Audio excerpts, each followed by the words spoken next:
La TVT et TV16 présentent les champions de l'orthographe. Une émission hebdomadaire de dictée-correction et d'épellation de mots. Une production de Cassiège Togo. Réalisation Kokou Ademadon. Merveilleux, prodiguer le pauvre Africain du soyez. Coordination Marc Maudit. Pays de nous. Cassiège Togo, les jeunes qui osent.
À la ligne du courage pour les seniors. Nous sommes meilleurs et plus heureux que nos devanciers, virgule. Faisons que notre postérité soit meilleure et plus heureuse que nous, point.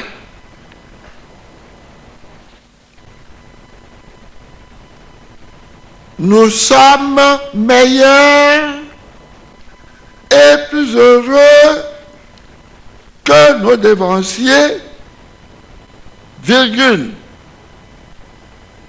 Faisons que notre postérité soit meilleure et plus heureuse que nous. Point.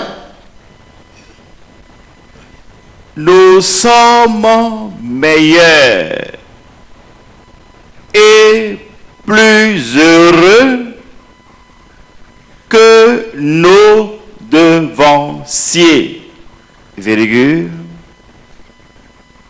Faisons que notre postérité soit meilleure et plus heureuse que nous. Point.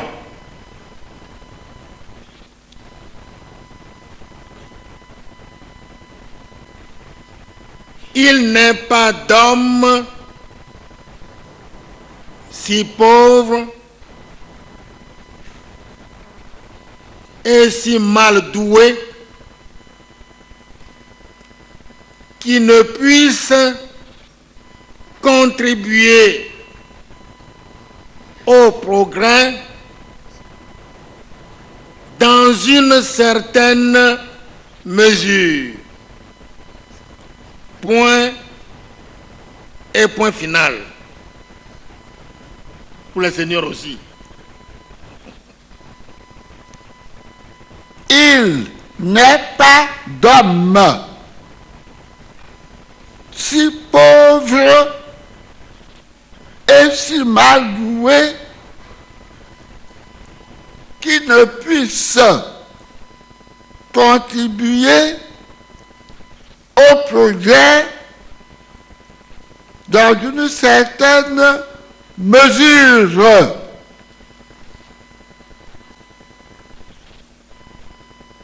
Point final pour les seigneurs aussi.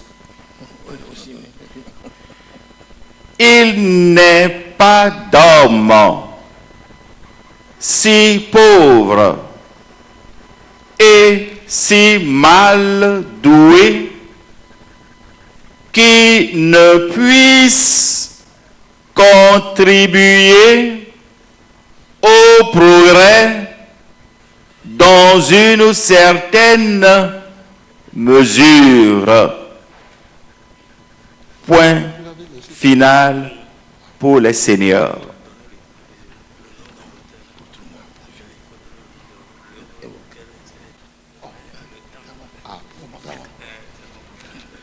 Donc l'auteur c'est E.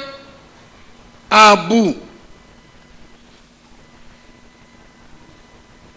E. Abou. E majuscule. Point. Abou. Ouais.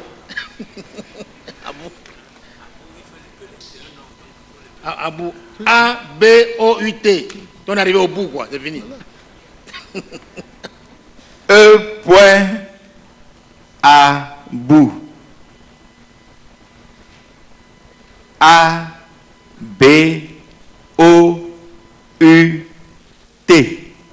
Voilà. Cet auteur a fait une comédie avec son nom. Il avait écrit une lettre à son ami. Et pour signer, il dit, cher ami, je suis à bout. C'était un écrivain français et journaliste, membre de l'Académie française aussi, pour compléter les choses. Parce qu'il faut se cultiver toujours.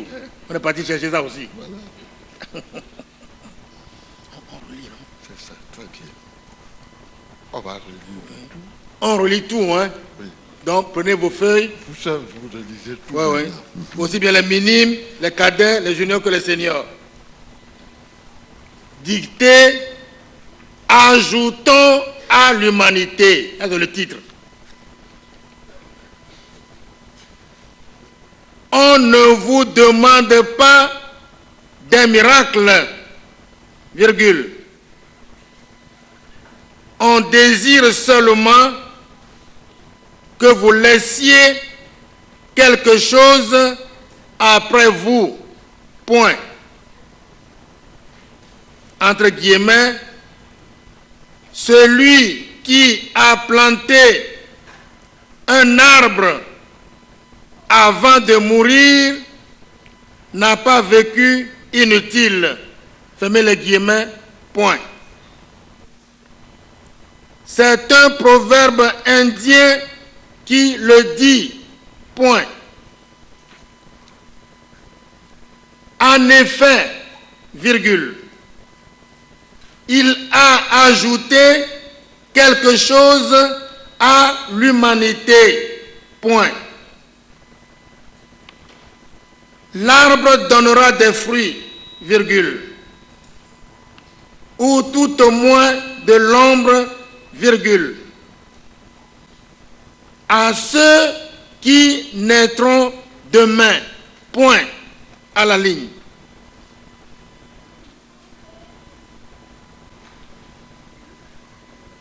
Fait pour les minimes, bien sûr.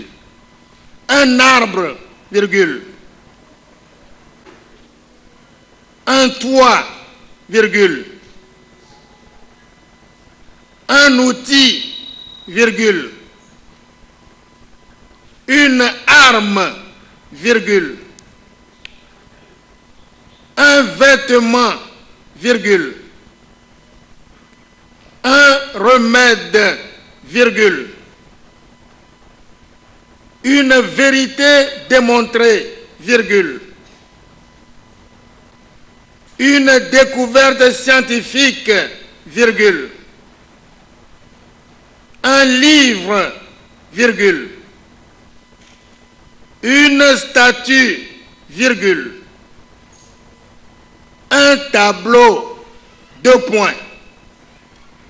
Voilà ce que chacun de nous peut ajouter au trésor commun, point à la ligne.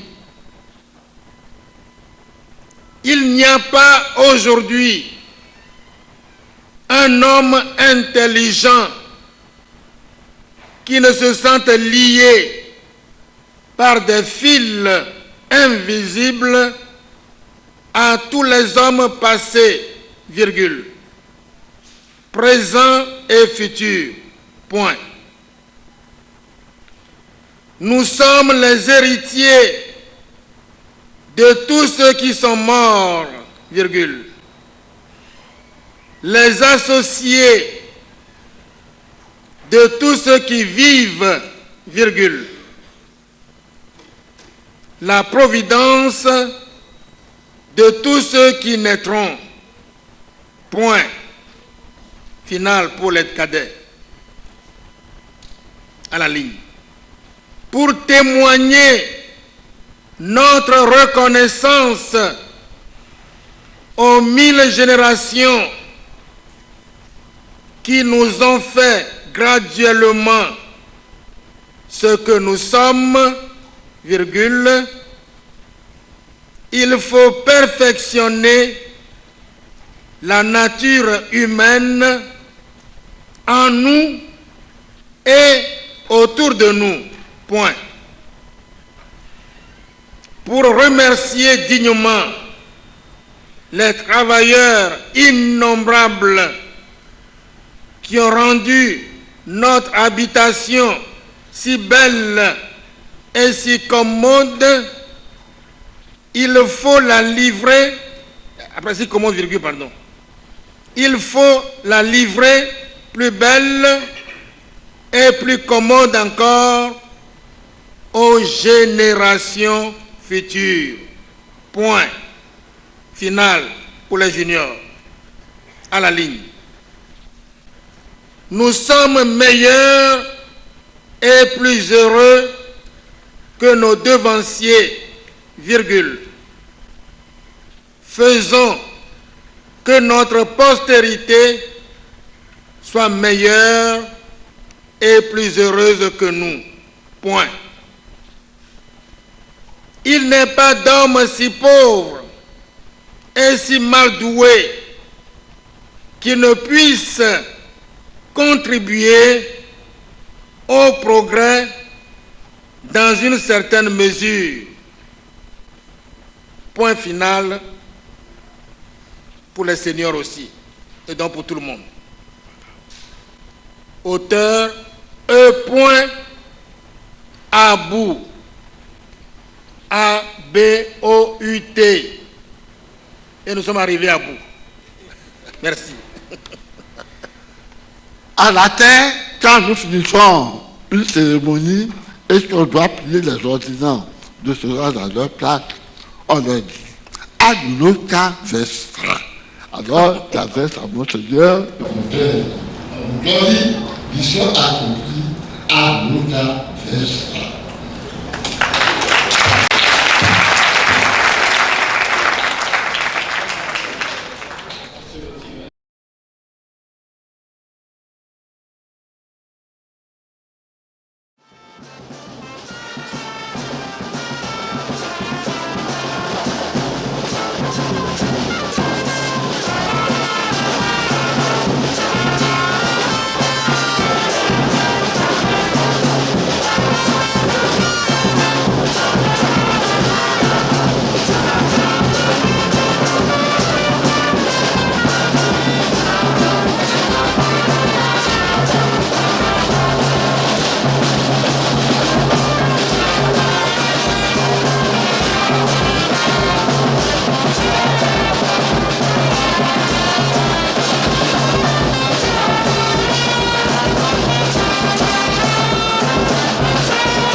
allons rapidement faire un détour au niveau de la lexique un peu parce que nous nous égarons. Quand on parle de prêtre, qui est un prêtre, un évêque, un archevêque, un vicaire, nous nous perdons vraiment. Nous ne savons pas les différences fondamentales qui les distinguent. Est-ce que vous pouvez nous dire c'est qui un vicaire, c'est qui un prêtre ou un évêque? Le vicaire, il est prêtre. Le curé, il est prêtre d'abord. Donc quand on commence toujours, on commence d'abord par être vicaire, quoi. C'est-à-dire on est sous quelqu'un qui nous guide, qui nous aide à évoluer. Plus tard, le vicaire peut devenir lui-même curé aussi. Le prêtre, il a été ordonné, il a reçu une ordination, quoi. Parce que à ce niveau-là, on dit le sacrement de l'ordre qui comprend 3 degrés. Il y a d'abord le diaconat, le presbytérat et l'épiscopat. C'est les 3 là qui forment ce qu'on appelle le sacrement de l'ordre. Ce sont 3 degrés, quoi. Le premier degré, c'est le diaconat. On est diacre, on est serviteur de l'évêque, et puis on a servi de l'évêque des prêtres dans la célébration eucharistique. Mais le diacre ne peut pas encore dire la messe ou converser les gens.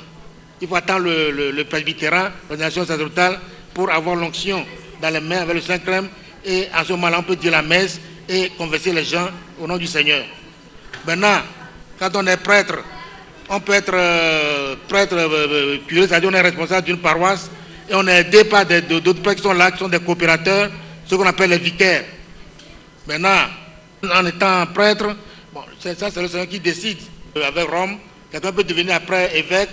Comme j'ai dit, on ne demande pas à être évêque un jour, on demande seulement à être prêtre. Et ça peut vous tomber dessus à un moment donné, quoi. On vous demande votre avis, bon, c'est difficile de dire non, hein. On dit non, mais pourquoi le pape te nomme et pourquoi tu dis non? Tu dois justifier ça. Ah ouais. C'est qui est un archevêque métropolitain? Le qualificatif métropolitain, ça veut dire... C'est l'évêque de la ville, de la capitale, quoi, du pays. Bon, comme au Togo, il y a une seule capitale, c'est l'évêque qui a Lomé, il s'appelle l'archevêque métropolitain. Par exemple, on peut être aussi archevêque sans être métropolitain. Bon, maintenant, il y a les autres évêques dans les autres diocèses, on dit qu'ils sont des évêques suffragants de l'archevêque métropolitain. Il dépend un peu de lui, quoi. Ouais, ouais. Donc, c'est évêque, archevêque. C'est des niveaux, il n'est pas plus évêque que les autres, hein. Mais peut-être la portion de l'église où il se trouve, c'est ça qui fait qu'il est métropolitain par rapport aux autres. Dans l'organisation de l'église aussi, il y a aussi les conférences épiscopales. Pendant longtemps, Monseigneur Quadro, il était archevêque et en même temps président de la conférence épiscopale. C'est lui-même qui a demandé, mais il faut qu'on trouve quelqu'un d'autre qui soit président, mais moi je suis archevêque. Pourquoi on distingue les deux, quoi? Pourquoi je gère les deux? En temps, il était archevêque, et puis un autre a été nommé président de la conférence. Pendant 3 ans, ça peut être renouvelé ou non. Ah, ouais. On parle de diocèse. C'est une portion de l'église, quoi, qui est une portion de l'église à un évêque avec les prêtres qui sont là autour de lui.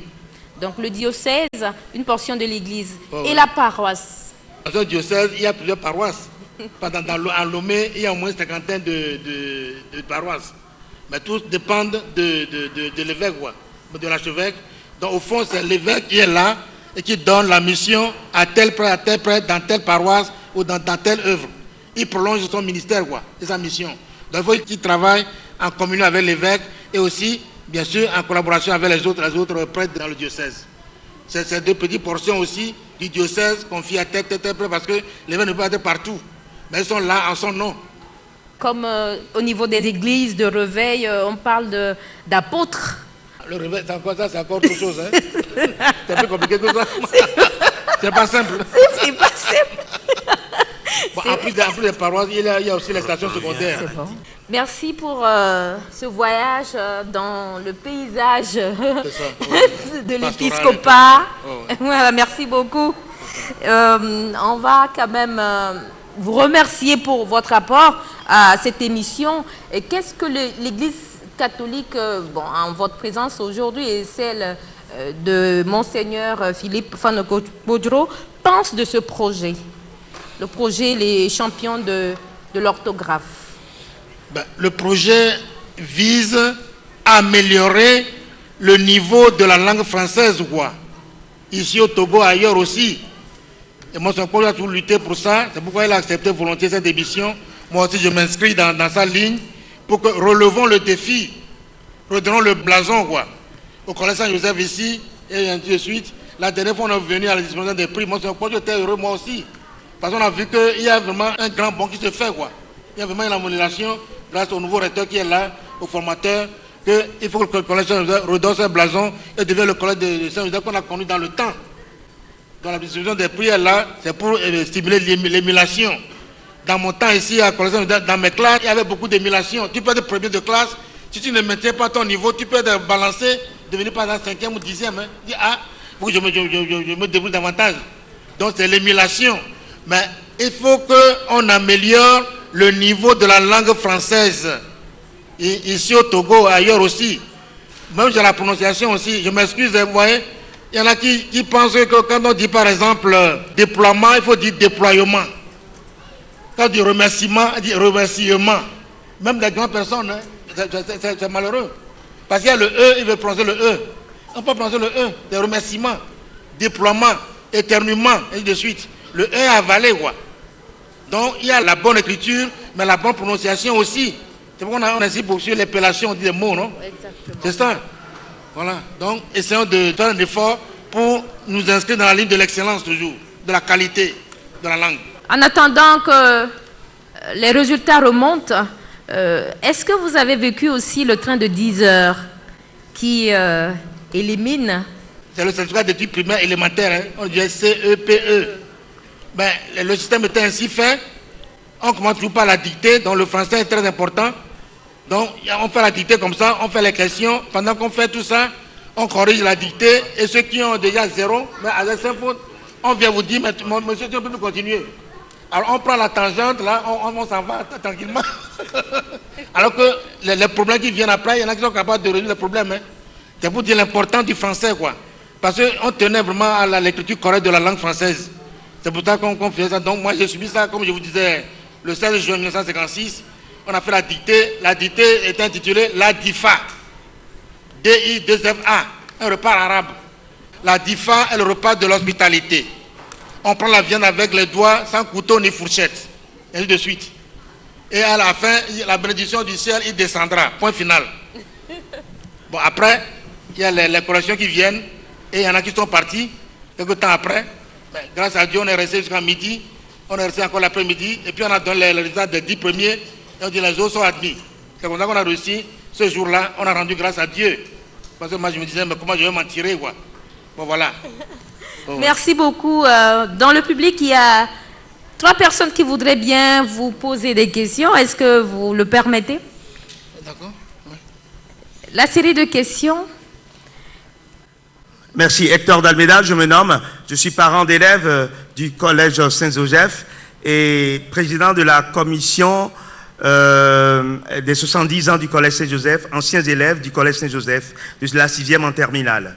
Je soutiens vraiment les œuvres du collège Saint-Joseph et je soutiens vraiment cette organisation. Et je connais bien monsieur Maudit, à qui j'ai humblement baissé la tête en lui tendant ma main et pour la bonne cause. Et donc, je salue vraiment cette initiative qui va pour l'honneur, la probité intellectuelle de nos enfants, pour la probité intellectuelle que veut l'Église catholique pour nos enfants.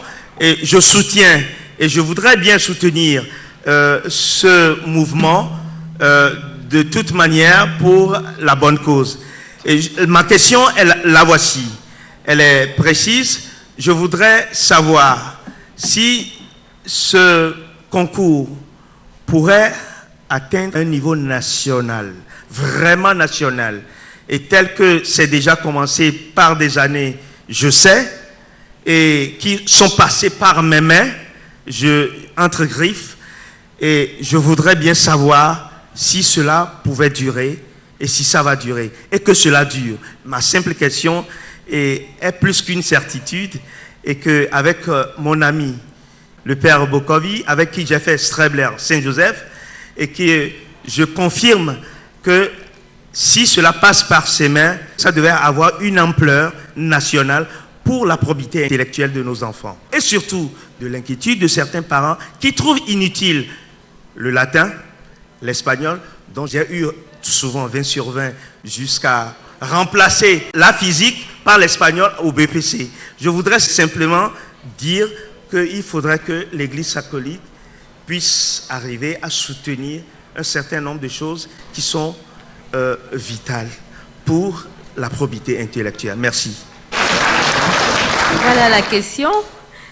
Plus ou moins aussi des exhortations. C'est ça.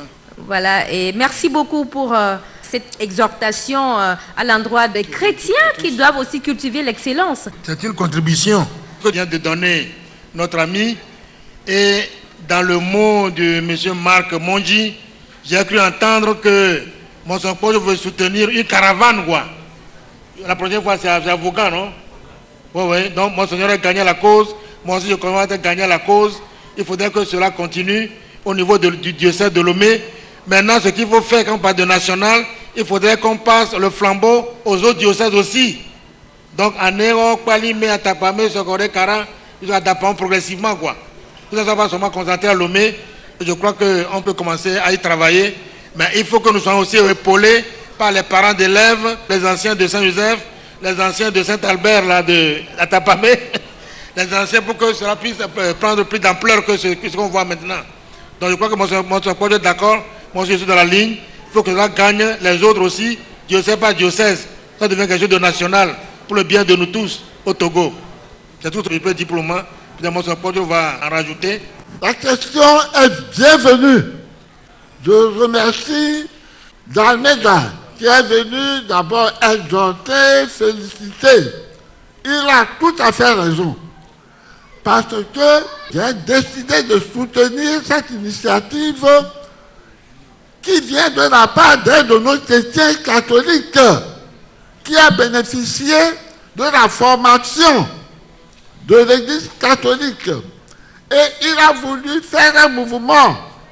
Ce mouvement, je le récupère au nom de l'Église, tout simplement. Et je souhaite qu'il puisse aller jusqu'à Saint-Cassé. Si le Seigneur me donne la santé, je lui ai dit que je participerai à la caravane de l'excellence de la dictée de l'orthographe. J'y serai personnellement si ma santé me le permet, tout simplement pour encourager les parents d'élèves, pour encourager les hommes d'affaires à financer le déplacement et tout. Vous-même, vous avez vu que ce qui a été organisé tout à l'heure a besoin d'efforts quand même pour l'électricité de cet établissement de l'Agora Senghor. L'Agora Senghor demande une participation de 500 000. On comprend, ils ont tout à fait raison. Mais à cause de Monseigneur l'archevêque et de moi-même, ils nous offrent cela gratuitement. Les autres établissements que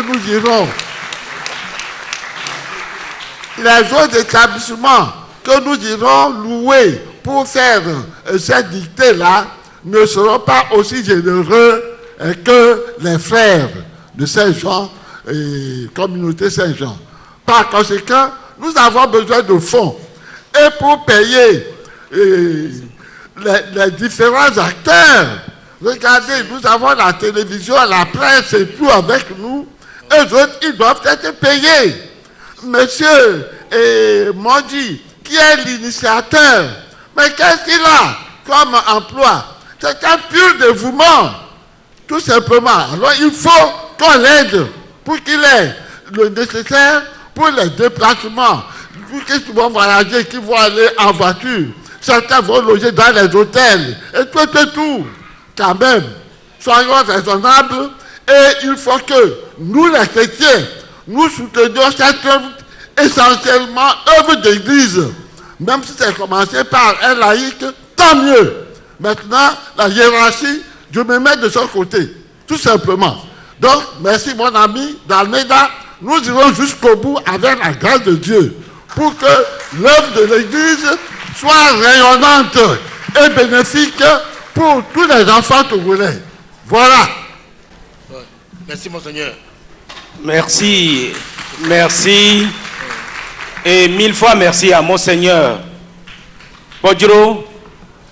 Merci encore à Monseigneur Denis Amouzou Diakpa, Monsieur d'Almeida, que je connais bien et qui m'a aidé au démarrage de ce projet à obtenir l'appui de Move, parce que M. d'Almeida travaille à Move.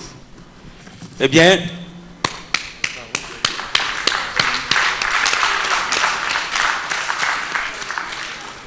notre plus grand rêve est que ce projet puisse couvrir toute l'étendue du territoire national.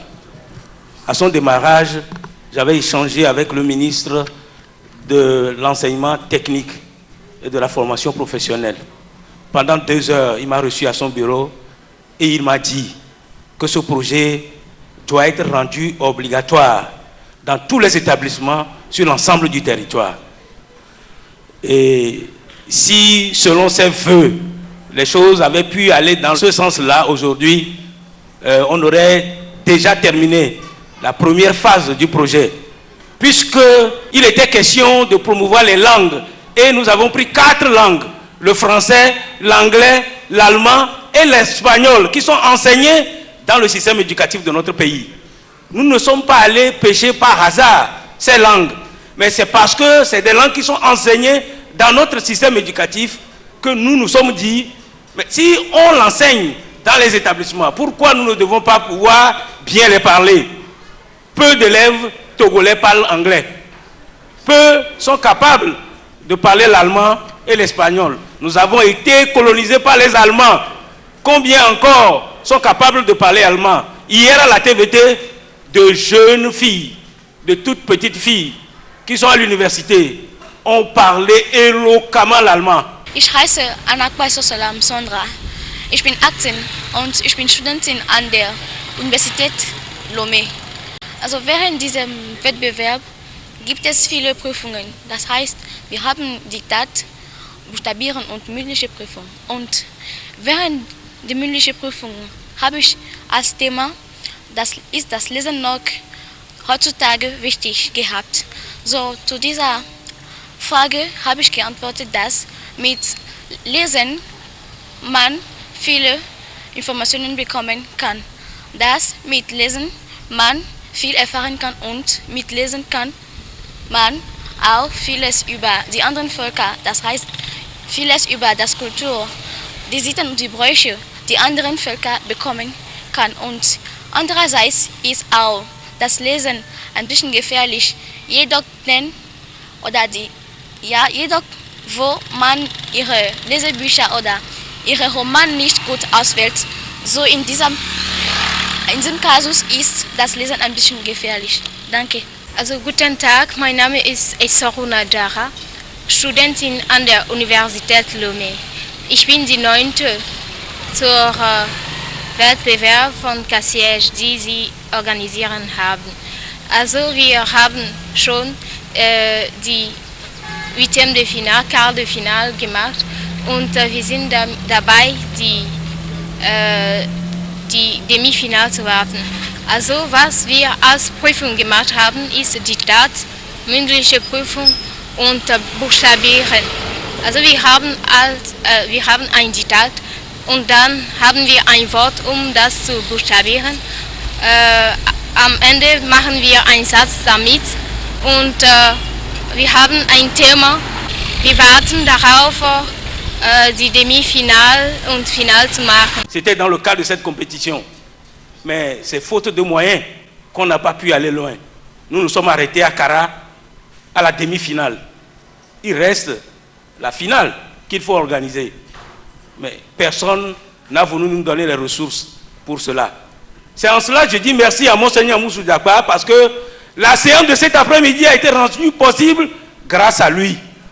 Grâce à sa générosité, sa bonne volonté, sa disponibilité. C'est lui qui a mis les moyens pour que nous puissions prendre en charge toute l'équipe qui est venue ici couvrir cet événement.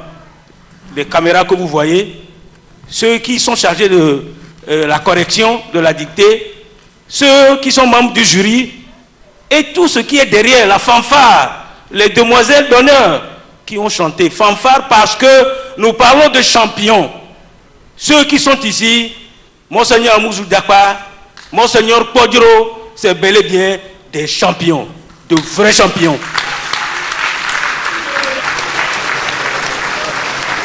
Et tout ce que nous demandons, c'est tout simplement qu'ils soient célébrés comme tels, que nous puissions les encenser, reconnaître leur qualité.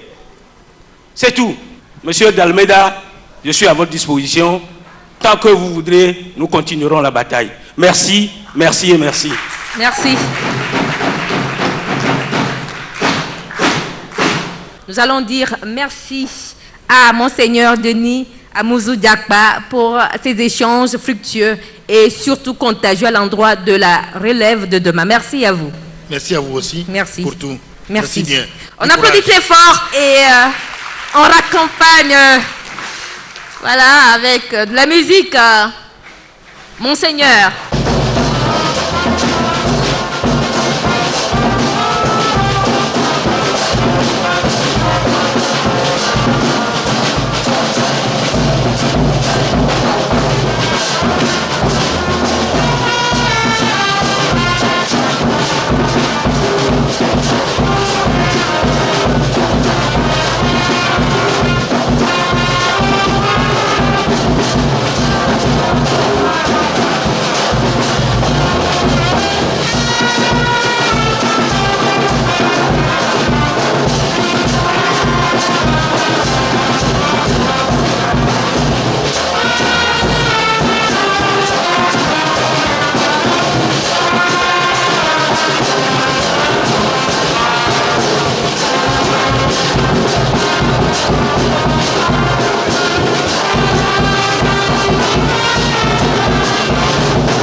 Après la divine célébration de l'anniversaire du grand patriarche de l'Église catholique au Togo, son Excellence Monseigneur Faneko Philippe Podro, l'archevêque émérite de Lomé et du professeur Fidel Noubouko, ex-doyen de la Flèche à l'Université de Lomé, son Excellence Monseigneur Denis Amouzou Diakba, archevêque métropolitain de Lomé, l'imam de la grande mosquée de Lomé, Mamadou Abdou, les présidents de l'Académie EV, professeur Antoine Kossi Apeli et Kabien, le professeur Alaï Mayatom vous convie à l'étape finale des trophées des champions de la dictée de Noël les dimanches 17 et 28 avril 2019 dans l'amphithéâtre du lycée scientifique de Lomé à partir de 14h. Au programme, épilation de mots en français, anglais, allemand, arabe, chinois, espagnol, Yo doy muchas gracias. Effet,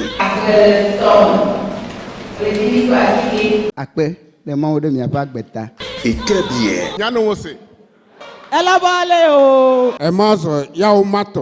Attention, un billet d'avion est mis en jeu par la compagnie Askai. Plus 250 000 francs CFA par langue et par catégorie et plusieurs autres gadgets.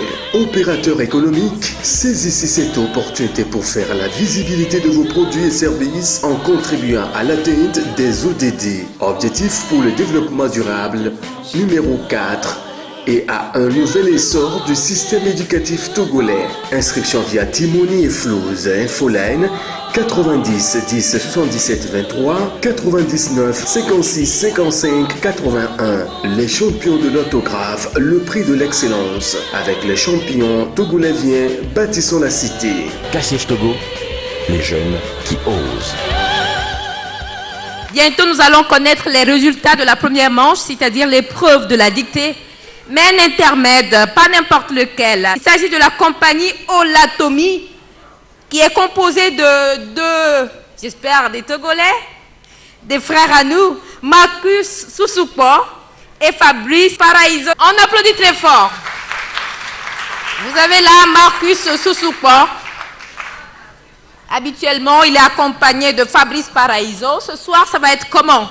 Ce soir, Fabrice Paraïso, il a eu un petit empêchement de dernière minute. D'accord. Mais j'espère vivement qu'avant que je ne descende, il sera là. D'accord. Voilà. Donc, assuré. Merci. On applaudit très fort pour lui. Bonsoir. Et si vous ne répondez pas, ça ne peut pas marcher. Le compte, c'est le partage. Bonsoir. Oui, moi, j'ai la voix amplifiée. Donc, vous allez aussi amplifier vos voix, d'accord? Bonsoir. Voilà. On dit chez moi que le voyage le plus long du monde commence toujours par un premier pas. Si tu ne sais pas où tu vas, rappelle-toi d'où tu viens.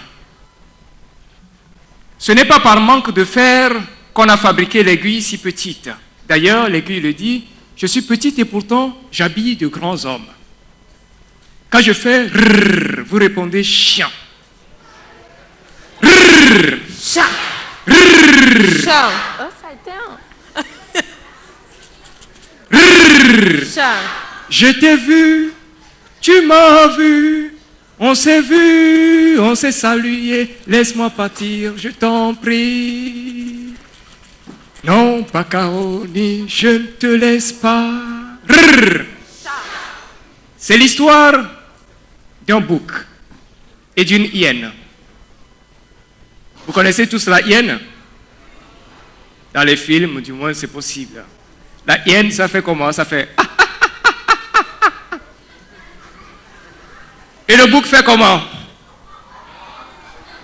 Non, faites bien, sinon... Le bouc fait comment? Non, ça c'est le coq. Hein? Le bouc fait... Mais... Est-ce que ça c'est le bouc ou bien le mouton? Ah oui, il y a des connaisseurs, ça se sent. Le bouc fait... Mais... Voilà, ce bouc, ce n'était pas n'importe quel bouc, c'était un grand musicien. Un grand musicien, et quand il se met à chanter, dans la communauté des animaux de la basse-cour, on reconnaît en ce bouc la qualité de meilleur musicien du monde. D'ailleurs, il a gagné beaucoup d'awards. Mais en ce temps aussi, il y avait la hyène. Et la hyène aussi appartenait à sa communauté. Dans sa communauté, la hyène aussi s'essayait à faire de la musique. Mais tellement la hyène entendait parler du bouc, il s'est dit, ce bouc, finalement, avec lui à mes côtés, je ne pourrai jamais émerger. Hein. Je vais voir ce que je peux faire. Si je réussis à me débarrasser de lui, eh bien toute la gloire de meilleur musicien me reviendrait. Rrr. Et c'est là un soir, le bouc a fini de faire sa répétition au bord de la rivière. Et il rentrait chez lui à la maison. Sur son chemin, qu'est-ce qu'il croise? La hyène. Bon, déjà qu'on ne s'entend pas bien, il faut s'en méfier. Le bouc a salué respectueusement la hyène et a continué son chemin. Sauf que, après quelques pas, il a commencé à courir plus vite que le vent. La hyène se saisit d'un morceau de bois et dit « Hey, bouc, arrête! Tu t'arrêtes tout de suite ou bien je te pète. Tu sais, je tiens dans ma main une bombe atomique. Ça a servi à Nagasaki et Hiroshima. Encore un pas et je t'explose. » Rrr. Le bouc s'est arrêté parce qu'il connaît l'histoire. Hein? Il y a un proverbe qui dit que c'est au bout de l'ancienne corde qu'on tisse la nouvelle. Si tu ne sais pas d'où tu viens, rappelle-toi où tu vas. Et je viens d'apprendre tout à l'heure avec la dictée que nous sommes les héritiers de tous ceux qui sont déjà morts, les associés de tous ceux qui vivent et la providence de ceux qui naîtront. Vrai ou faux? Alors, comme le bouc connaissait l'histoire, il s'est arrêté et la hyène lui dit, maintenant, tu vas me dire 4 vérités ou je te mange. Le bouc a regardé la hyène, il a dit, ok, déjà, qu'est-ce que je vais dire? Bon, première vérité. Si je vais au village, chez mes frères et sœurs appartenant à ma communauté, et je leur dis que c'est comme ça que j'ai rencontré toi, la hyène, et que tu ne m'as pas dévoré, eh bien, aucun d'eux ne me croira. C'est vrai ou c'est vrai? La hyène aussi a dit, oui, oui, ça c'est vrai. Deuxième vérité, si toi, hyène, tu rentres au village, et tu dis à tes sœurs, à tes frères, que c'est comme ça que tu as rencontré moi, le bouc, barbu, terrain patriarche, et que tu ne m'as pas dévoré, aucun d'eux ne te croirait. Vrai ou vrai? La hyène a dit, oui, c'est vrai. Vas-y, troisième vérité. Le bouc, il a réfléchi, il a lissé sa barbe, et il a dit, je suis très sûr que si tu n'avais pas mangé quelque chose déjà, tu m'aurais dévoré sans faire toute cette cérémonie. Vrai ou vrai? Et la hyène a dit, oui, c'est vrai, tu dis vrai. Dernière vérité. Dis, non, attends d'abord, chante-moi un peu. Et le bouc a repris. Tu m'as vu, je t'ai vu, on s'est salué, laisse-moi partir, je t'en prie. Et la hyène a répondu, non, Bacaroni, je ne te laisse pas. Depuis que je t'ai vu, mon cœur fait diou. Depuis que je t'ai vu, oh, mon cœur fait waba. Je ne te laisse pas. Tu me dis la dernière vérité et si ce n'est pas vrai, je te mange. Alors le bouc, il a dit à la hyène, écoute, je suis très sûr que si je savais qu'en revenant de ma répétition, je te croiserai sur ce chemin, eh bien, je ne l'emploierai jamais. Je ne l'emprunterai jamais. Et la hyène a dit, d'accord, comme ça en est ainsi, dégage, va-t'en, dégage. Ta viande, c'est trop salé, dégage. Et voilà comment le bouc a réussi à se sauver. Je vois mon frère Fabrice qui est là, donc je vais l'inviter avec votre permission. Voilà.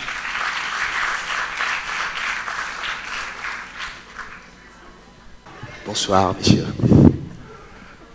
Alors, qu'est-ce que je veux vous dire ce soir? Je vais vous raconter l'histoire de 2 amis, Farouk et Abdoulaye. Farouk et Abdoulaye sont des amis d'enfance. Ils ont grandi ensemble. Ils sont comme les 2 doigts de la main. À Timbuktu, personne ne comprend ce qui se passe entre eux. Et c'est clair que les habitants de cette ville-là sont jaloux. Farouk et Abdoulaye, à leur jeune âge, ont été recueillis par leur oncle qui les initie au commerce. Le temps passe. Farouk et Abdoulaye ont grandi, ils sont devenus de grands hommes, ils ont réussi au commerce, ils ont de l'argent plein les poches, ils sont heureux. Chacun de son côté s'est marié et a fait de très jolis enfants. Un jour, Farouk décide d'aller s'installer à Bangeli pour tester son commerce. Et pour la première fois de leur vie, nos 2 amis se séparent. Désormais, Farouk est à Bangeli et Abdoulaye à Timbuktu. Et tandis que le commerce d'Abdoulaye à Timbuktu croît, celui de Farouk à Bangeli décroît. Et chaque jour, son commerce regresse. Il regresse. Farouk devient pauvre comme un rat d'église. Il n'arrive plus à joindre les 2 bouts. La vie devient difficile pour lui. Farouk tient le diable par la queue. Un soir, alors qu'ils sont encore dans le lit, sa femme lui dit, « Mon cher mari, pourquoi ne vas-tu pas voir ton ami de Timbuktu? Vous avez une amitié légendaire, il te comprendra, il saura t'aider. Farouk, après moult réflexions, décide d'aller voir son ami de Timbuktu. Et dès le lendemain, très tôt, le voilà sur le chemin de Timbuktu. Farouk a marché pendant des heures. Pendant des nuits, il a marché. Tout dégoulinant de sueur comme je suis. Affamé et fatigué, il arrive à Timbuktu la nuit tombante. Toc, toc, toc. Il va toquer à la porte de son ami et la chance. C'est son ami lui-même qui vient lui ouvrir la porte. Mais quand il voit Farouk tout en haillons, dégoulinant de sueur, il lui claque la porte au nez. Le cœur serré, il rentre à la maison et narre son histoire à sa femme. Il y a quelqu'un qui a dit, et la Bible dit, applaudissez pour elle. Le temps passe. Un soir, alors qu'ils sont encore dans le lit, Farouk et sa femme entendent à leur porte. Toc, toc, toc. Un moment, Farouk a eu peur. Il croit que c'est un de ses créanciers qui vient lui demander son dû. Mais il prend son courage à deux mains. Il se lève, va ouvrir la porte. Une femme avec une malle sur la tête. Il s'empresse de la faire rentrer dans la chambre, de lui donner à boire. De la décharger et la femme ouvre son malle et lui dit: vois-tu, moi je suis une veuve. Et mon mari, avant de mourir, m'a laissé ses poteries antiques et ses bijoux en or. Je ne suis pas un commerçant. Je voudrais que tu m'aides à écouler ces bijoux et qu'on se partage les bénéfices. Farouk n'en revient pas. Farouk est stupéfait, il est surpris. Pour lui, c'était comme un rêve. Et pourtant, Farouk vit une réalité. Après un long moment, il arrive à reprendre ses esprits, à revenir à lui-même et à accepter la proposition de la veuve. Et dès le lendemain, très habilement, il écoule la vente. Il se partage les bénéfices. La veuve rentre à la maison. Farouk, avec le peu d'argent qu'il vient de gagner, va se construire un petit magasin à Bandjeli, dans le marché de Bandjeli, et entretient un commerce de sel. Et qui parmi nous ne mange pas du sel? Que la personne lève le doigt. Ah, je vois qu'il y a des gens qui montent. Hein? Les jours passent. Farouk retrouve peu à peu goût à la vie. Un soir, du retour du marché, Farouk voit devant sa porte un jeune homme sur un cheval avec 33 autres chevaux derrière lui. Il s'empresse d'aller vers le jeune homme qui descend du cheval et lui dit: vois-tu, moi je suis un jeune soldat qui revient de guerre. Et ces 33 chevaux constituent mon butin de guerre. Je ne suis pas un commerçant. Je voudrais que tu m'aides à écouler ces 33 chevaux et qu'on se partage les bénéfices. Farouk est heureux. Le bonheur vient encore de frapper à sa porte pour la deuxième fois. Il accepte le deal. Et dès le lendemain, très tôt, il écoule la vente très habilement. Il se partage les bénéfices. Le jeune soldat rentre chez lui à la maison. Et Farouk, avec le peu d'argent qu'il vient encore de gagner, va construire d'autres magasins dans le marché de Bandjeli et entretient de plus belle son commerce de sel. Le temps passe. Farouk devient riche. Il retrouve sa situation d'antan. Plus de créanciers. Il s'habille dignement. Il mange normalement. Une belle vie. Un soir, après le dîner, Farouk dit à sa femme: femme, demain je vais à Bandjeli mettre fin à mon amitié avec Abdoulaye. Sa femme, toute surprise, lui dit: ce n'est pas la peine. Mais peine perdue. Et dès le lendemain, très tôt, revoilà Farouk sur le chemin de Bandjeli. Et cette fois-ci, il voyage dans de très bonnes conditions. Il a voyagé gras. Il arrive à Timbuktu. Toc, toc, toc. Il va toquer à la porte de son ami et encore de la chance. C'est son ami lui-même qui vient lui ouvrir la porte. Et quand il ouvre la porte, il voit son ami Farouk bien habillé. Il lui dit « Oh, mon ami, entre, entre, entre. » Non. Ah ouais, je viens de ce pas mettre fin à notre amitié. Soit. Réplique Abdoulaye qui lui dit « Mais entre, partageons-nous un dernier verre avant de nous séparer. » Farouk dit « Non. » Abdoulaye il insiste. Farouk dit non. Abdoulaye insiste encore. Farouk cède. Il rentre dans la maison de son ami et à peine est-il rentré dans le salon qu'il voit deux femmes. Une âgée comme madame et une toute jeune comme la demoiselle. Au fond du salon, un jeune garçon. Il reconnaît automatiquement la jeune femme. C'est la veuve avec les poteries antiques. Et le jeune garçon lui sourit. Il le reconnaît aussi. C'est le jeune soldat avec les 33 chevaux. Alors il se tourne vers son ami et lui dit « Quelqu'un peut m'expliquer ce qui se passe ici ?» Son ami tout souriant lui dit « Vois-tu, quand tu étais venu toquer à ma porte pour la première fois, j'étais attristé, j'étais dans l'amertume. J'avais le cœur serré de voir mon ami d'enfance, tout en haillons, tout sale, tout dégoulinant de sueur. Alors, je n'ai pas pu m'empêcher de te claquer la porte au nez. Mais ensuite, je t'ai envoyé mes deux enfants. Ma fille en premier, mon tout jeune garçon en second. Et toi, tu as su tirer bénéfice de leur proposition. Tu as su garder ton honnêteté, ton habileté, ta sagesse, malgré ta situation. Tu as su devenir l'homme que je voudrais que tu sois. Un homme riche, posé. Farouk, je ne te dois rien. Notre amitié reste intacte. Après ces mots, nos deux amis fondent en larmes. Ils s'embrassent longuement et partagent un grand festin. Le soir, Farouk retourne à Bandeli, narrer son histoire à sa femme.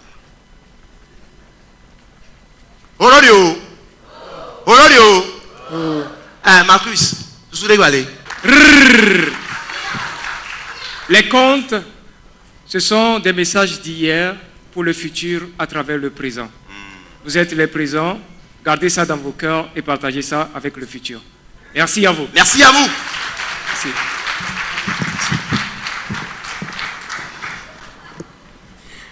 Merci pour ces belles narrations de Fabrice Paraiso et de Soussoupo.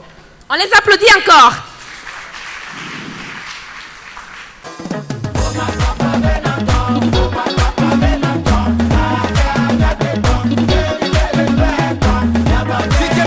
Ajoutons à l'humanité. Nous sommes meilleurs et plus heureux que nos devanciers. Faisons que notre postérité soit meilleure et plus heureuse que nous. Il n'est pas d'homme si pauvre et si mal doué qui ne puisse contribuer au progrès dans une certaine mesure. Auteur E. Abou.